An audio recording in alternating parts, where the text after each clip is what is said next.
তবে তাহলে ভিডিও দেওয়ার চক্করে অনেকে ক্লাস অ্যাটেন্ড করে না। ক্লাস অন রিকোয়েস্ট তখনই দেওয়া হবে যদি 80% অ্যাবাভ অ্যাটেন্ডেন্স থাকে।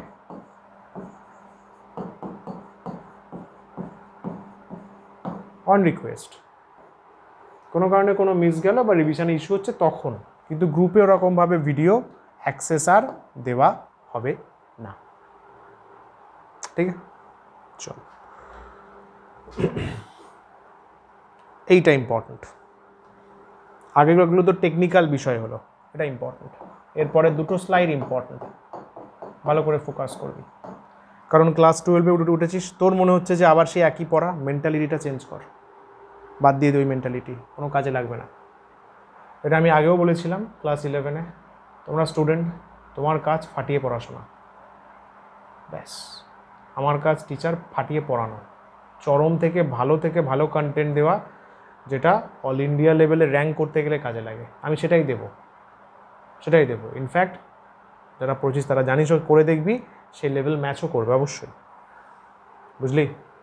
নোটস যেটা ভালো করে দেবো, আবারও রিপিট করে দিচ্ছি, সেটা দারুণভাবে রেডি করে। এই বই সেই বই কিচ্ছু দরকার নেই, এটা এখানে লিখে দিই। এরপরটা কি আছে? ফোকাস মাইন্ডসেট, এখানে তো লিখলে হয়। স্টাডি টেকনিক, এখানে লেখার দরকার নেই।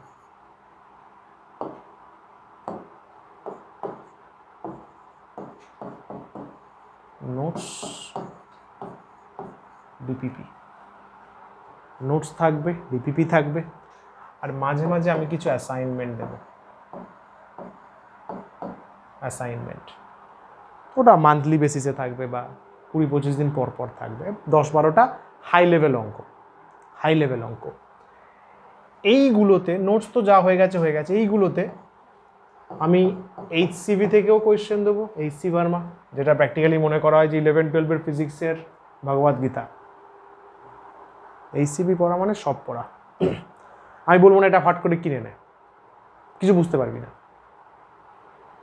স্ট্যান্ডার্ড বই, ভালো বই, ডেফিনেটলি ভালো বই, সব বইই ভালো, SLR-এরাও ভালো, সবই ভালো। কিন্তু আমি হুটপাট কিছু সাজেস্ট করবো না, কারণ তুইও জানিস তুই বই কিনে কতটা পড়েছিস। হক কথা, লাভটা কী হলো না? ওই পয়সাটা খাতা বই কেনার জন্য কাজে লাগা, খাতা পেন কেনার জন্য কাজে লাগা। আমার বলার বক্তব্য এটা, ফালতু লাভটা কী হলো? সেই পরে 2 বছর পরে কিলো ধরে বেঁচে দিতে হবে। নোটস ভালো করে রেডি করবি, ডিপিপি তো থাকছি, ডিপিপি সলভ করার জন্য অ্যাসাইনমেন্ট আমি দেবো, HCV থাকবে, আরও কিছু বই নতুন অ্যাড করব আমি। এগুলো চরম বই, ইরোডভ, দারুণ বই। ইরোডভ হচ্ছে একদম টপ স্ট্যান্ডার্ড বলা হয়, মানে ওয়ার্ল্ডের ওয়ান অফ দ্য ফাইনেস্ট ফিজিক্সের নিউমেরিক্যাল বুক। এখান থেকেও কোয়েশ্চেন পাবি, আমি ভরসা দিচ্ছি। আমি এখান থেকেও কোয়েশ্চেন করাবো, কিছু দেবো, মিলিয়ে মিশিয়ে থাকবে, মিক্সড আপ করে। বা আদার PYQs তো অবশ্যই PYQs তো থাকবেই। যদি একান্তই টেক্সট বই ফলো করতে হয়, আমি বলবো NCERT ধরে রিডিং মার। যদি বই কেনা হয়ে গিয়ে থাকে আয়ুষ, চাপ নিস না, ওটা রিডিং মার। আমি শুধু বলছি যদি না কেনা হয়, এক গাদা কিনিস না, সেই পড়বি না, ফালতু নষ্ট হবে। ভাই বই কিনে না পড়লে সরস্বতী মা বেশি রাগ করে ভাই, লজিক্যাল না? তুমি কিনে পড়ছো না তো কি লাভটা কি? যদি কিনে থাকিস ওটা পড়, যদি না কিনে থাকিস, তা যদি কিনতেই হয় NCERT কিনে নে, ওটা ফাটিয়ে পড়। এইটা ভালো করে রেডি কর, ব্যাস। একটা বড় কথা লিখে দিচ্ছি, যা আসবে এটা থেকেই আসবে। ইয়েস, কারণ আমি জানি কিভাবে আমি নোটস বানাই, কিভাবে মেটেরিয়াল রেডি করি, কতটা পরিশ্রম, কতটা সময় লাগে। ম্যাক বুঝলি? বোর্ডসে তো শিওর সব আসবে, মেন্স নিটেও ম্যাক্সিমাম আসবে, সব নোটস থেকেই আসবে। এটা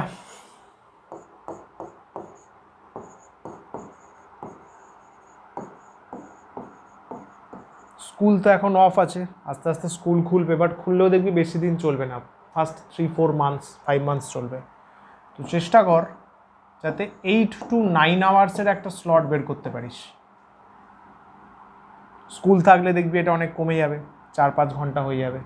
বাট যেই টাইমটাই বেরোক না কেন, যেই টাইমটাই আসুক না কেন, 3টে ব্লকে ডিভাইড কর, 3 ব্লকস। 3টে ব্লকে এখানে একটা সাবজেক্ট 1, এখানে সাবজেক্ট 2 রাখ, এখানে সাবজেক্ট 3 রাখ। সাপোজ এখানে 3 আওয়ার্স দিলি, এখানে 3 আওয়ার্স, এখানে 3 আওয়ার্স। এই কথাগুলো যদি ভালোভাবে দিমাগে মনে ঢুকিয়ে নিস না, সারা বছর একদম পড়াশোনার দারুণ চিল ওয়েতে কাটবে, হেভি চিল কাটবে, হেভি চিল কাটবে। সাপোজ এখানে ফিজিক্স রাখলি, কেমিস্ট্রি রাখলি, ম্যাথস রাখলি, বা যার যেটা আছে সাপোজ, বা বায়ো রাখলি, বা এখানে বায়ো রাখলি, এখানে কেমিস্ট্রি রাখলি, এখানে ফিজিক্স রাখলি। মানে আমার বক্তব্য হচ্ছে পার ডে 3টে করে সাবজেক্ট পড়।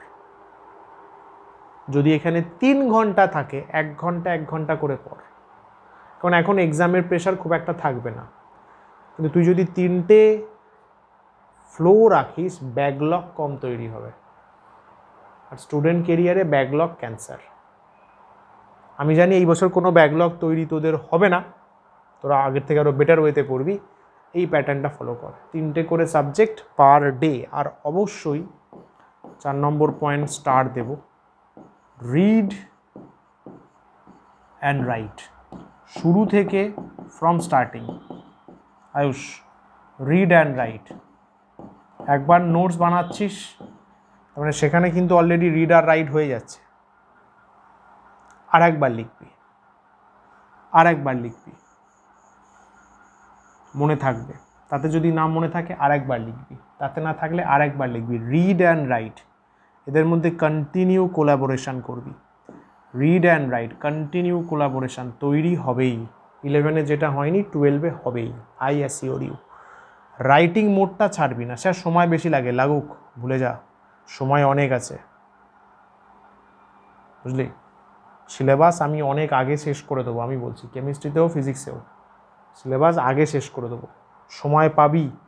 কিন্তু এই ফ্লোটা যদি এখন থেকে না ধরিস, পরে গিয়ে প্রবলেম হয়ে যাবে, পরে গিয়ে প্রবলেম হবে যদি রাইটিং মোডটা এখন থেকে অন না হয়। রিড অ্যান্ড রাইট, যা পড়বি সেটাই লিখবি। 1 ঘন্টা পড়বি, 15 মিনিট 20 মিনিট লেখ। সব পড়া হচ্ছে না স্যার, দরকার নেই, যতখানি পড়লি ততখানি লেখ।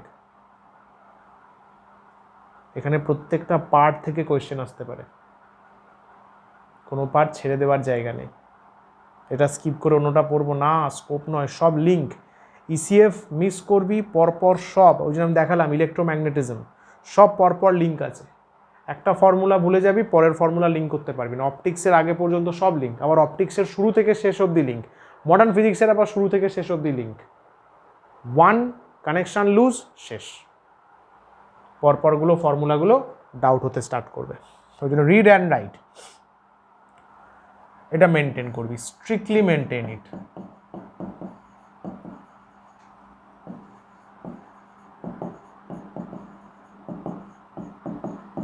ঠিক আছে মাইক, ফাইন, বেশ। এটা আগের পেজের থেকেও এটা বেশি important, double star. Focus and mindset. দেখ এই সেশানে, এই 12-এ ভাই, এই ইয়ার থেকেই আমিও প্রচণ্ড সিরিয়াসলি পড়াবো, মজা 2-1বার করবো, বাট আমার মেন্টালিটি দেখতে পাবি, বলার ধরন দেখতে পাবি যে স্যার আগের থেকে অনেক সিরিয়াস। কারণ আছে, কারণ আছে, কারণ ফোকাসটা ফিক্স করতে হবে, তোদেরকেও আমারকেও। Focus 95% in boards. আমার ফোকাস তোদের আমি 95% আনাতে পারি, যেহেতু অয়ন স্যার মানে আমি ফিজিক্স আর কেমিস্ট্রি দুটোই পড়াচ্ছি, তো দুটোতেই সেম টার্গেট।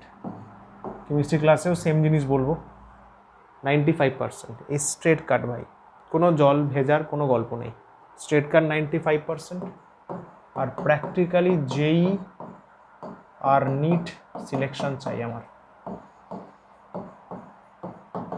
এটা গভর্নমেন্ট কলেজ, ওভিএস। একদম স্ট্রিক্টলি শুনে নে কিন্তু আয়ুষ, ঠিক আছে? ভালো করে শুনে নে আমার ফোকাস, আমি ঠিক ওইভাবে করব। 95% বোর্ডস, তার জন্য যা যা করা দরকার আমি করব। জয়েন্ট নিটের সিলেকশন করাবোই গভর্নমেন্ট কলেজে, করাবই, এটা আমার ফোকাস। তোরাও এই ফোকাসটা নিজের মধ্যে চরমভাবে ডেভেলপ কর। যাদের ডেভেলপ হয়ে গিয়ে আছে, পরে যারা ভিডিও দেখবে, ফ্যান্টাস্টিক, ভেরি গুড।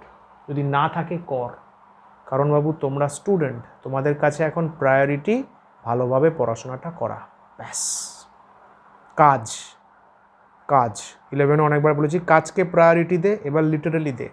আমার ফোকাস বোর্ডসে 95%, হয়তো 10এও এত আসেনি, 12-এ আসবে, অবশ্যই আসবে।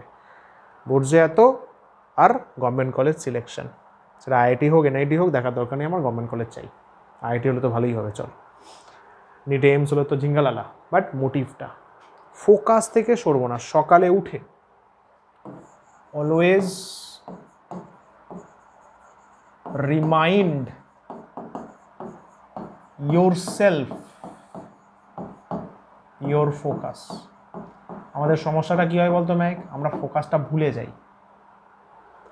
আমাদের ফোকাসটা ভুলে যাই, তার জন্যই যত রকমের ডিস্ট্র্যাকশান, প্রবলেম, যাবতীয় ঘটনা আসে। ভগবান চরম খেলোয়াড়, সিরিয়াসলি বলছি। ভগবান, যেই ভগবানই ভাববি, চরম খেলোয়াড়। তুই যখনই ফোকাস থেকে ড্রিফট করবি, ড্রিফটকে সেন্টার করে যত ডিস্ট্র্যাকশন আসতে পারে সব পাঠিয়ে দেবে। দেখে নিস একবার। তুই যদি নিজের ফোকাস, নিজের মোটিভটা ফিক্স রাখিস, দেখবি সব ডিস্ট্র্যাকশন সরিয়ে দেবে। হি প্রেফার্স ট্রিমেন্ডাস ফোকাস। ঈশ্বর ফোকাস চরম পছন্দ করে, কারণ উনি ফোকাস নিয়ে পুরো ইউনিভার্স চালাচ্ছেন। তো তুই যদি ফোকাসটা রাখিস, যে কি বিশাল পরিমাণ হেল্প পাবি তুই জানিস না। আমি অ্যাসিওর করছি, আমি জানি। তোর কাছে যখন তোর কাজ প্রায়োরিটি হবে, সব ডিস্ট্র্যাকশান দেখবি আস্তে আস্তে সরে যাচ্ছে, মিনিংলেস হয়ে যাবে। ভুলভাল জিনিস মিনিংলেস হয়ে যাবে। যদি সেরকম সিচুয়েশান আসেও, তুই হালকা হাসি মুখে আচ্ছা, এই মেন্টালিটি গ্রো হয়ে যাবে। না, এই mentality is a tremendous mentality. এই মেন্টালিটি যাদের হয়, তাদের ভাই লাইফে আটকানো খুব চাপের। তারা ভয়ানক পার্সন ভাই। দে আর সো মাচ ফোকাসড। এটা আসবে, এটা একদিনে আসবে না। আমারও একদিনে আসেনি, আমাকে তো বলেই নি কেউ ক্লাস 11-12। আমি তো পড়ে এখন বুঝছি, বই পড়ে। এটা তোকে বারবার মনে করাতে হবে যে আমার ফোকাস কী। সকালে উঠলি, 95% বোর্ডসে চাই, জয়েন্টে যেটা দিবি সেটা ভাববি, জয়েন্টে পারফেক্ট সিলেকশন, 4-5 বার মনে। খেতে বসার সময় 4-5 বার মনে। দুপুরে পড়তে বসার সময় মনে। রাতে ঘুমাতে যাওয়ার আগে 4-5 বার মনে, বা বিড়বিড় করে। ব্যাস, বারবার কন্টিনিউ যদি 20 থেকে 25 দিন করিস, তোর সিস্টেমে ঢুকবে। ওই জন্য লিখলাম অলওয়েজ রিমাইন্ড। বাসে করে আসছিস 95% বোর্ডসে, এবং এটা ইম্যাজিন করবি,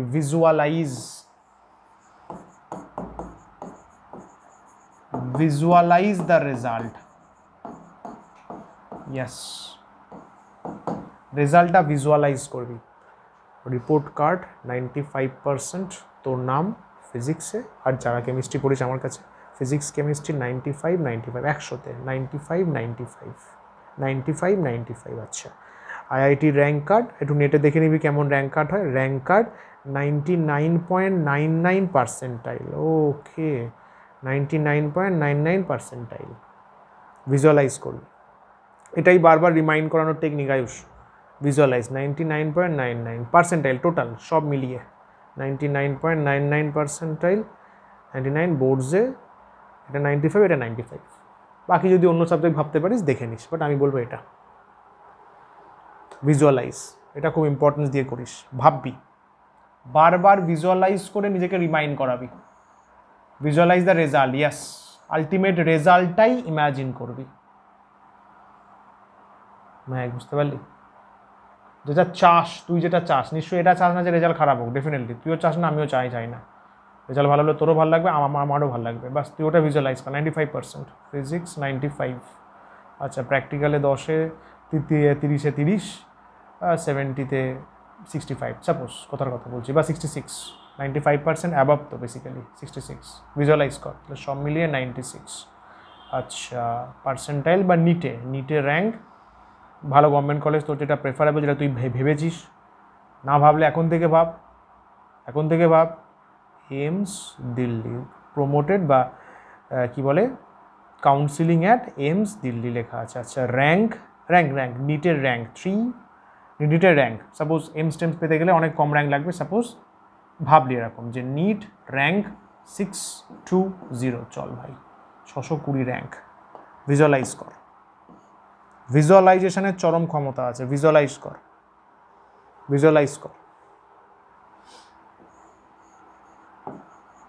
ভিজুয়ালাইজ করতে গেলে don't bring any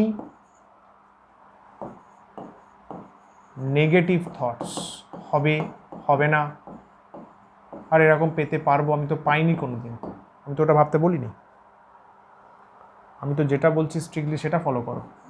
visualise the result, ব্যাস। আমি বলিনি যে visualize the bad result, visualize the result মানে অবভিয়াস এটাই কোনো নেগেটিভ পারবো না এর কোনো ভ্যালিডেশন নেই। ভিজুয়ালাইজ করতে হবে, ফোকাসটাকে স্ট্রং করতে হবে, বারবার ভিজুয়ালাইজ করলে ফোকাস আপনি স্ট্রং হয়ে যাবে, বারবার রেজাল্টটাকে ভিজুয়ালাইজ করলে ফোকাস আপনি স্ট্রং হয়ে যাবে। ফায়দা কী হবে? এই একটা জিনিস করার ফলে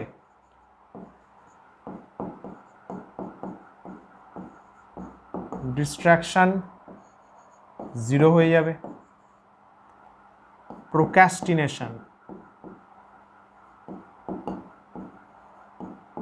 এটা 0 হয়ে যাবে। ট্রাস্ট মি, সত্যি কথা বলছি একদম ভাই, আমি নিজে করে দেখে এক্সপেরিমেন্ট করে তবে বলি। ডিস্ট্রাকশান 0, দেখবি লাইফ থেকে সব ডিস্ট্রাকশান চলে গেছে, ফোন ঘাটার ইচ্ছা থাকবে না, দৌড় কী ঘাটবো, দৌড় বেকার ফালতু জিনিস, ফেসবুক দৌড় কী ঘাটবো, টিভি দৌড় কী দেখবো, ক্যাজুয়াল ভাব চলে আসবে। ওটা যখন মাথায় বারবার ঘুরবে এগুলো 0 হয়ে যাবে। ল্যাথার্জি, দেখবি 6টায় আপনি নিজে থেকে উঠে পড়ছিস, কাউকে ডাকতে হচ্ছে না, নিজে থেকে আপনি 6টায় উঠে পড়বি, প্রোক্রাস্টিনেশন 0 হয়ে যাবে। মেন্টালিটি অ্যান্ড অ্যাটিটিউড স্ট্রং হয়ে যাবে, দেখবি নিজের মধ্যে একটা চেঞ্জ দেখতে পাবি, নিজের মধ্যে একটা চরম স্ট্রং অ্যাটিটিউড, চরম স্ট্রং মেন্টালিটি দেখতে পাবি। তোর মনে হবে তুই নিজেই চেঞ্জ হয়ে গেছিস, তোর মনে হবে ইউ হ্যাভ চেঞ্জড।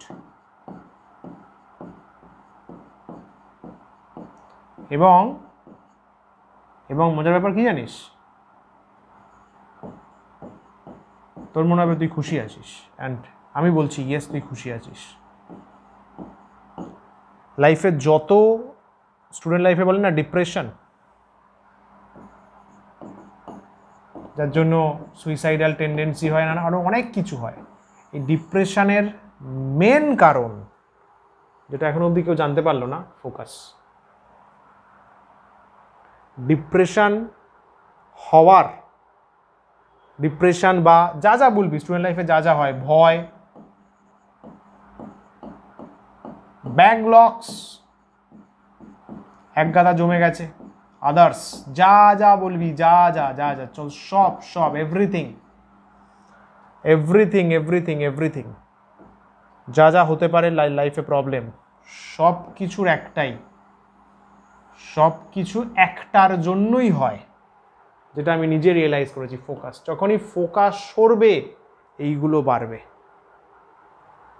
যখনই ফোকাস লুজ হবে ডিপ্রেশন বাড়বে। মানে বলতে পারিস focus is inversely proportional to 1 depression. Focus বাড়িয়ে দে, ডিপ্রেশন কমে যাবে, ডিপ্রেশন বা যা বলবি এক্স্যাক্টলি। শুধু এই জিনিসটা যে কি প্রায়োরিটি না, এটা কি চরম জিনিস, ফোকাস এক্সারসাইজ করতে হবে। কি এক্সারসাইজ? বারবার মনে করা, নিজেকে বারবার মনে করাতে হবে যে আমার ফোকাসটা কি, কেন আমি পড়ছি, আমার মোটিভটা কি, আমি অ্যাজ আ স্টুডেন্ট এই সময় আমার প্রায়োরিটিটা কি। ব্যাস, তোর প্রায়োরিটি এই সময় কি না, বোর্ডসে দারুণ মার্কস, জয়েন্ট নিটে সিলেকশন, দ্যাটস ইট। আর 7-5 কিচ্ছু ভাবতে হবে না, নাথিং, দরকার নেই ভাবার। এই দুটো বারবার নিজেকে মনে করাবি প্রতি মুহূর্তে। বস আমিও রাত্রে ঘুমানোর আগে ঘুমিয়ে ঘুমিয়ে 5 মিনিট শুধু ভাবি, ধ্যান করার সময় মেডিটেশানেও ভাবি যে আমার ফোকাসটা কি, আমার মোটিভটা কি, আরও আরও আরও আরও ভালো কন্টেন্ট, আরও ভালো মেটেরিয়ালস প্রোভাইড করা, ব্যাস। তোদের ফোকাসটা কি? 95%। তার জন্য স্যার যা যা করাচ্ছে সেটা ফটাফট নোট করে নেবো। দেখবি যখন তোর ফোকাসটা স্ট্রং হয়ে যাবে আয়ুষ, তুই নিজে থেকেই যেদিন আছে সেদিনই গিয়ে নোটস বানিয়ে নিবি। তো এই যে ফোর্স দিতে লাগবে না, যেদিন আছে সেদিনই নিজে গিয়ে নোটস বানিয়ে নিবি। তোর বাড়িতে ইনভিটেশান আসলো সাপোজ কারোর, তুই নিজে থেকেই বলবি তোমরা যাও আমি যাবো না। হ্যাঁ, খুব ক্লোজ আত্মীয় হলে তখন গেলি, গিয়ে বাড়ি দেখবি তুই নিজে থেকে বলবি বাড়ির লোককে, চলো আমার লেট হচ্ছে, 10টা বেজে গেছে, চলো চলো বেরোই, তাড়াতাড়ি বেরোই, বোঝাচ্ছে না, তাড়াতাড়ি বেরোই। বন্ধুদের সাথে ঘুরতে বেরিয়েছিস, যেটা আমার ক্ষেত্রে হচ্ছে প্র্যাকটিক্যালি, বন্ধুদের সাথে ঘুরতে বেরিয়েছি, বন্ধুরা করছে এর প্যাচআপ, এর ব্রেকআপ, এই টিভি সিরিয়াল, তো মনে হবে ভাই আমি আর আধ ঘন্টা পরে বেরোবো। তুই নিজে থেকে বলবি ভাই আমি আর আধ ঘন্টা পরে বেরোবো ভাই। বন্ধুরা আবার কেন রে? না ভাই এটা বাড়িতে এমার্জেন্সি আছে। তুই বলবি না যে পড়ছিস, তো তুই কারণ তুই নিজে বুঝে যাবি যে বললে এরা বুঝবে না, তুই বলবি না ভাই বাড়িতে একটা এমার্জেন্সি আছে, বাড়িতে মেডিকেল ইস্যু আছে। তুই আধ ঘন্টার আগে দেখবি তুই ওখান থেকে কেটে পড়বি, অ্যান্ড সেখান থেকে বেরিয়ে তোর খুব হাসি পাবে। হেবি তো, এটা পুরো খেলা, সিরিয়াসলি বলছি, প্র্যাকটিক্যালি তোর মনে হবে খেলা, বাড়ি থেকে যখন তুই আবার নিজের কাজে বসবি না, তো ওটা আলাদা স্যাটিসফ্যাকশন কাজ করবে যে আরে তেরি হেভি গেম তো। এবং আস্তে আস্তে ওই সমস্ত জিনিসগুলো দেখবি তোর মাইন্ড থেকে বেরোতে থাকবে, ওই সমস্ত ডিস্ট্র্যাকশন যাবতীয় যা আছে না, প্রবলেম বাগেরা, যত রকমের প্রবলেমসও হয় সব তোর থেকে আস্তে আস্তে দূরে সরে যাবে। সিরিয়াসলি বলছি, মাঝে মাঝে প্রবলেম আসবে, কিন্তু তোর ফোকাসের কাছে সেই প্রবলেম হার মেনে দূরে সরে যাবে। ইয়াস, আমার নিজের লাইফ এক্সপেরিমেন্ট করা ভাই, ডোন্ট কোয়েশ্চেন মি। তোর ফোকাসটা এতটা স্ট্রং হবে যে প্রবলেম তোর কাছে এসে, ও ভাই এ তো ফোকাস অনেক বড়, যাই বস টাটা, প্রবলেম দূরে সরে যাবে, প্রবলেম ডিক্রিজ করে যাবে তোর ফোকাসকে দেখে। যে কোনো প্রবলেম, ফাইন্যান্সিয়াল, মেডিকেল, হেন তেন কুচভি ডিক্রিজ করে যাবে তোর জাস্ট ফোকাসকে স্ট্রং দেখে। দারুণ জিনিস এই ফোকাস জিনিসটা, চরম জিনিস। ঠিক আছে, বাস আর কিছু বলার নেই, এটা খুব দারুণ একটা জিনিস হলো। আই হোপ পুরোটা বুঝতে পেরেছো। আর কি, আর নেই ভাই, কত শুনবি আর। चलिए, थैंक यू सो मच, नमस्कार, टाटा, bye bye, thank you, all the very best, keep smiling, thank you, टाटा, बाय बाय, टेक केयर।